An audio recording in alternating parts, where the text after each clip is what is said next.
Hi friends, ഇന്ന് നമുക്ക് വീട്ടിലുണ്ടായ പാവയ്ക്കയും വെച്ചുള്ള ഒരു കറി ഉണ്ടാക്കാം.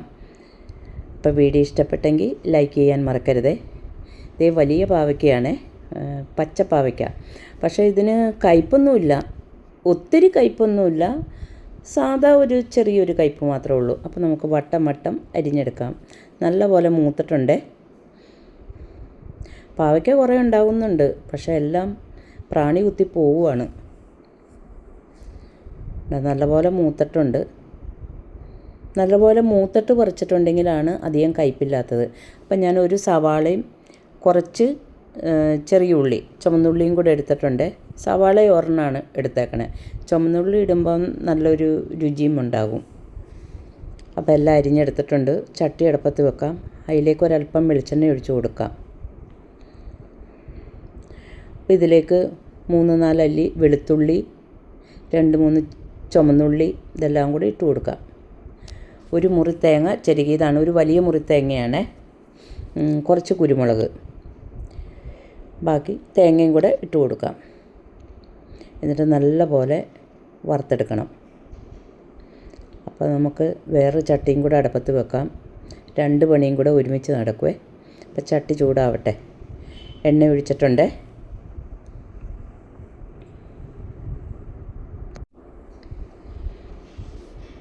എണ്ണ നല്ലതുപോലെ ചൂടായിട്ട് നമുക്കൊരല്പം കടുകിട്ട് കൊടുക്കണേ.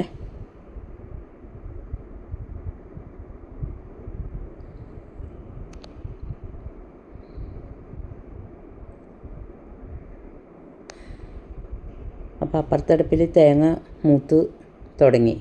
അപ്പോൾ ഇടയ്ക്ക് അതും കൂടെ ഇളക്കിയിട്ട് കൊടുക്കണം.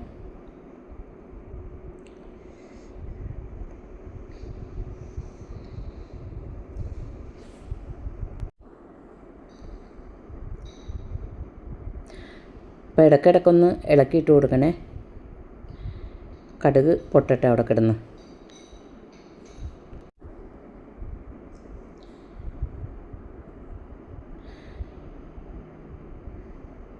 തീയൊന്ന് കുറച്ച് വെക്കാം, അല്ലെങ്കിൽ നമ്മൾ ഇപ്പുറം ഇളക്കി വരുമ്പോഴത്തേനും അപ്പുറത്ത് കരിഞ്ഞു പോകും. അപ്പോൾ ഇതേ കടുകൊക്കെ പൊട്ടിയിട്ടുണ്ട്.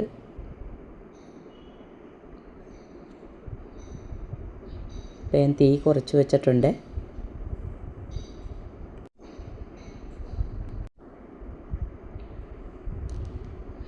ഇതിലേക്ക് ഒരല്പം കറിവേപ്പിലയും കൂടി ഇട്ട് കൊടുക്കാം.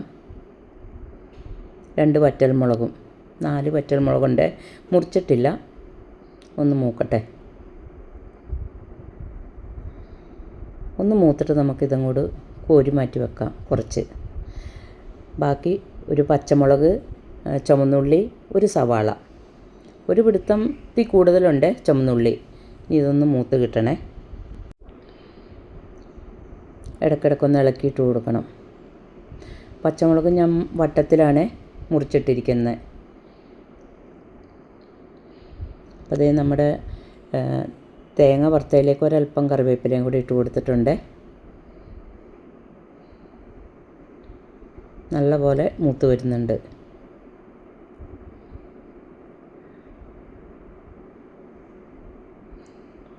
ഇനി നമുക്കിവിടെ സവാളയും ചുവന്നുള്ളിയൊക്കെ മൂത്ത് വരുന്നുണ്ട്.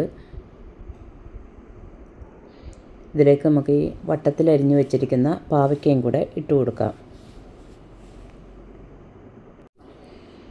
എല്ലാവരും പറയുവേ ഈ പച്ചപ്പാവയ്ക്കയ്ക്ക് ഭയങ്കര കയ്പാന്ന്. പക്ഷെ അധികം വലിയ കയ്പൊന്നുമില്ല. നല്ലതുപോലെ മൂത്തതിന് ശേഷം പറിച്ചാൽ മതി വീട്ടിലുള്ളവർക്ക്. ഇല്ലെങ്കിൽ രക്ഷയില്ലല്ലോ, കടയിൽ നിന്ന് തന്നെ വാങ്ങണമല്ലോ. ഇനി നമുക്കിതൊന്ന് മൂടി വെച്ച് കൊടുക്കണേ. ഒന്ന് വാടിക്കിട്ടട്ടെ. തീ കുറച്ചാണ് വെച്ചിരിക്കണേ. അപ്പോഴത്തേനും കുറച്ച് മുളക് പൊടി, മഞ്ഞൾപ്പൊടി, 1 സ്പൂൺ മല്ലിപ്പൊടി. ഞാനിപ്പോൾ ഈ കാശ്മീരി മുളകാണ് എടുത്തിരിക്കണേ. അതും കൂടെ ഇട്ട് കൊടുക്കാം. എന്നിട്ട് തീ കുറച്ച് വെക്കണം. ഒന്നില്ലെങ്കിൽ അങ്ങോട്ട് ഓഫാക്കിയേക്കുക. തീ ഓഫാക്കണതാണ് നല്ലത്, കരിഞ്ഞൊന്നും പോവില്ല. അപ്പോഴത്തേനും അതിൻ്റെ ആറട്ടെ. ഇത് നമുക്ക് പാവയ്ക്ക വാടിയൊന്ന് നോക്കാം. പാവയ്ക്കയിൽ വേണമെങ്കിൽ ഈ സമയത്ത് വേണമെങ്കിൽ ഇതിൽ ഇത്തിരി മഞ്ഞൾപ്പൊടി ഇടാം. ഞാനിപ്പോൾ ഈ തേങ്ങ വറുത്തതിൽ ഇട്ടിട്ടുണ്ടല്ലോ, അതുകൊണ്ടാണ് ഇടാതെ ഇരുന്നത്. വേണമെന്നുണ്ടെങ്കിൽ ഇതിൽ ഒരല്പം ഇടാം, ഒരു നുള്ള്. ഇനി ഇതിലേക്ക് 2 തക്കാളിയും കൂടെ അരിഞ്ഞിടാം. തക്കാളി ഇത്തിരി പുളിയുള്ള തക്കാളിയാണ്, നമ്മുടെ നാടൻ തക്കാളി. അപ്പം അധികം പഴുത്തിട്ടുമില്ല. അപ്പം കയ്പ്പുണ്ടെങ്കിൽ ആ കയ്പ്പ് രസം അങ്ങോട്ട് മാറിക്കിട്ടും. ഇനി ഇതിലേക്ക് ആവശ്യത്തിന് ഉപ്പും കൂടി ഇട്ട് കൊടുക്കാം. എന്നിട്ട് നല്ലപോലെ ഇളക്കി കൊടുക്കണേ.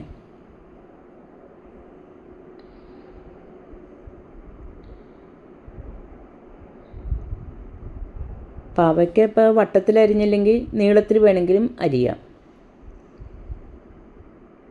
ഇനി ഇതിലേക്ക് ഒരല്പം പുളിവെള്ളം ഒഴിച്ചു കൊടുക്കാം.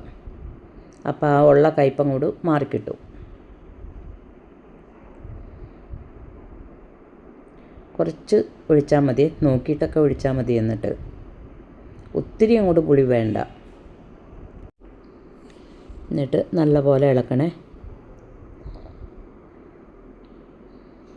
അപ്പോൾ ആ തക്കാളിയുടെ ഒരു മധുരിപ്പും പുളിയും എല്ലാം കൂടി ആകുമ്പോൾ ആ കയ്പ്പ് നമ്മളറിയില്ല.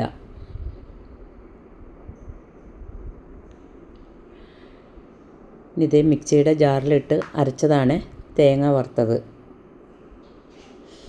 തേങ്ങയും മല്ലിപ്പൊടി, മുളക് പൊടി, മഞ്ഞൾപ്പൊടി ഇതെല്ലാം കൂടെ ഇട്ട് നമുക്കൊന്ന് കഴുകിയും കൂടെ എടുക്കണേ ജാറ്.